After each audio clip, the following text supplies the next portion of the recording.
Hero Alam এবং hero আলমের পরকীয়া নারী যে আছে তারা দুজনেই এখন বগুড়া বাড়িতে আছে। তাহলে সেইখানে আমি কিভাবে যাই বলেন? আসলে একটা মানুষ খারাপ থাকে একটা সময়, তারপর সে ভালো হয়ে যায়, বা যে কোনো নারী ভালো করে একজন পুরুষকে ভালো করতে পারে একজন স্ত্রী। আমি সেই স্ত্রী হিসাবে অনেক চেষ্টা করেছি ভালো করার। এখন যদি না পারি সেখানে আমার কিছু করার নেই। মানে আপনি কি জেনে জেনে শুনে হিরো হিরো আলম খারাপ তার সাথে আসছেন, ঠিক আছে? জেনে শুনে বলতে আসলে খারাপ এখন যে চলে যাবে, যে চলে গিয়েছে, সে হয়তো বা অনেক ভুলভাল কথা বলতেই পারে, কিন্তু আমি এখন ফেস করেছি, আমি এখন বুঝতে পেরেছি যে আসলে তার সত্যি কথাই বলেছে। এখন আপনার করণীয় কি? আপনি তো শ্বশুর মারা গেছে, আপনি ওখানে যাবেন কিনা আর কি আসার বিষয়ে? আমার আসলে যাওয়ার কোনো অবস্থা সে রাখেনি। বর্তমানে বগুড়াতে তার সেই পরকীয়া প্রেমিক না প্রেমিকা, সে বর্তমানে এখন তার বাড়িতেই আছে। তারা দুজন একসাথেই আছে। হিরো আলম এবং হিরো আলমের পরকীয়া নারী যে আছে তারা দুজনেই এখন বগুড়া বাড়িতে আছে। তাহলে সেইখানে আমি কিভাবে যাই বলেন? তার বাবা যখন মারা যায়, তখন আমি সেখানে যেতে চেয়েছি। আমার ভাইয়ের মাধ্যমে সে বলেছে যে রিতাকে আমি মেরে ফেলবো।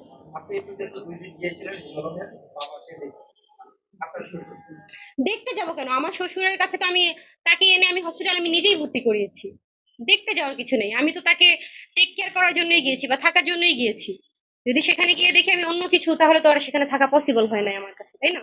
আচ্ছা, হিরো আলম আপনাকে একটা হুমকি দিয়েছে, এই ব্যাপারে আপনার কিছু বলার আছে কিনা, বা আপনি কোনো আইনি পদক্ষেপ নেওয়ার চিন্তা ভাবনা করেছেন কিনা একটু জানতে চাই।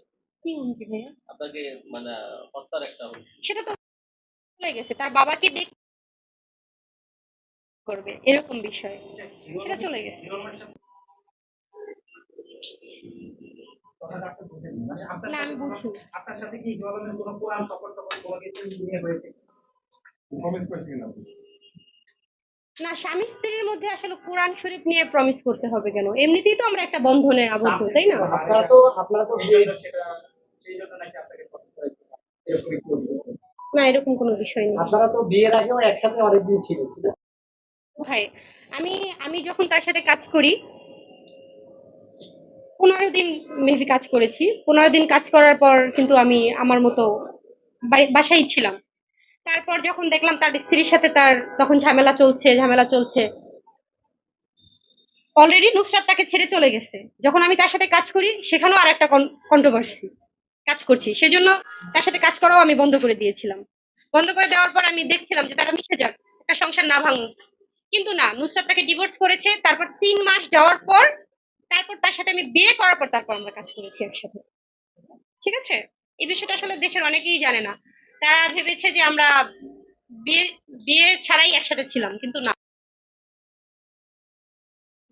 প্রায় 8 মাস, 8 মাস যাবতই তাকে বোঝাচ্ছি আমি। আমার স্বামী যেখানে পরকিয়া করছে, আমি তো সেখান থেকে কাজ করছি, আমি তো আর পরকিয়া করি নাই, তাই না? কাজে কাজের ক্ষেত্রে কাজই করেন, কিন্তু সেটা হিরো আলমের অনুমতি ছাড়া। এরকম একটু অভিযোগ করেছেন। এটা আপনি কি? না না, সে আমাকে এরকম কোনো কথা হয়নি যে আমি কাজ করতে পারবো না, বা তার মানে এরকম কোনো কথা হয়নি তার সাথে যে আমি কাজই করতে পারবো না। দাবি করেছে যে আমার ওয়াইফ আমার অনুমতি ছাড়া অন্য কারোর সাথে যে নাচ গান করবে, ভিডিও করবে, কেন করবে? এই ধরনের অভিযোগ করেছে। কেন করবে? এখন এটা তো কাজ, কাজ তো করছি আমি, তাই না? মানে হাজবেন্ডের কাছ থেকে অনুমতি ছাড়া। ব্যাপারটা আমি একটু ক্লিয়ার করে দেন, আপনি তার স্ত্রী এখন, আপনি স্ত্রী হিসেবে উচিত যে কোনো কাজের ক্ষেত্রে স্বামীর পারমিশনটা নেওয়া। সেই তাহলে ক্ষেত্রে স্বামী, কিছু কাজের ব্যাপারে পারমিশন নিতে হয়, আপনি সেই ক্ষেত্রে নেন নাই। কারণ অভিযোগ যে আমার অনুমতি ছাড়াই বা আমাকে না জানিয়ে শুটিং গুলো করছে, তার অভিযোগ আছে। সেটা ভাইয়া, আপনি এখন যুক্তিযুক্ত মনে করেন কিনা বা হ্যাঁ, অপরাধ মনে করেন কিনা? না না, এখন একটা একটা কথা আপনারাও বুঝেন। আমার স্বামী যেখানে পরকিয়া করছে, আমি তো সেখান থেকে কাজ করছি, আমি তো আর পরকিয়া করি নাই, তাই না? মনোমালিন্য চলছে, ঝগড়া চলছে। ঝগড়া চলার সময় কি কেউ কারোর কাছ থেকে অনুমতি নিয়ে কাজ করবো? আমি তো কাজ করেছি, আমি তো কোনো অপরাধ করিনি। অপরাধ করেছে সে পরকিয়া করেছে, আমি কোনো অপরাধ করিনি। আপনি কতদিন আগে জানতে পারলেন যে ইউএনএমের সম্পর্ক আছে? প্রায় 8 মাস, 8 মাস যাবতই তাকে বোঝাচ্ছি আমি যে তোমার প্রথম স্ত্রী গিয়েছে, দ্বিতীয় স্ত্রী গিয়েছে, তৃতীয় আমি আছি। আমি তো কম কিছু ফেস করিনি তার জন্য, তাই না? আমি বলার চেষ্টা করছি কিনা সে হ্যাঁ, আমিও অনেক কিছু ফেস করেছি। আহ, তার সাথে নাকি আমি টাকার জন্য এসেছি বা ভাইরাল হওয়ার জন্য এসেছি। অনেক কিছু ফেস করে আমি কিন্তু এখন তার স্ত্রী।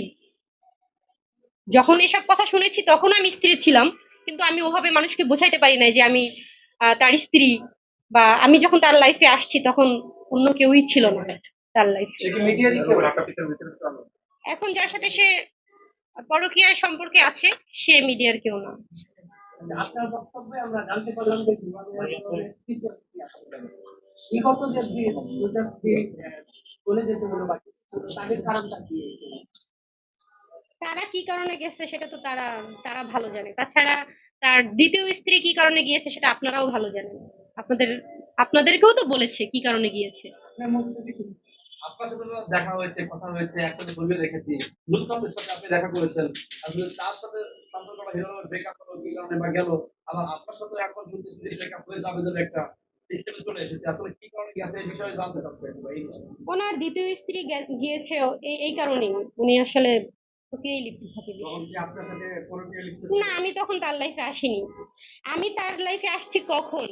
তার দ্বিতীয় স্ত্রীর সাথে ডিভোর্স হওয়ার 3 মাস পর। 3 মাস প্লাস তখন। তখন আমি তার লাইফে আসছি। আপনার কাছে কি মনে হলো না যে তার একটা ওয়াইফ আছে আর একটা wife চলে গেল, যে আপনি থাকবেন না, এই ধরনের কোনো মনোভাব কি তখন এসেছিল আপনার ভিতরে, না কি কারণে আপনি তার সাথে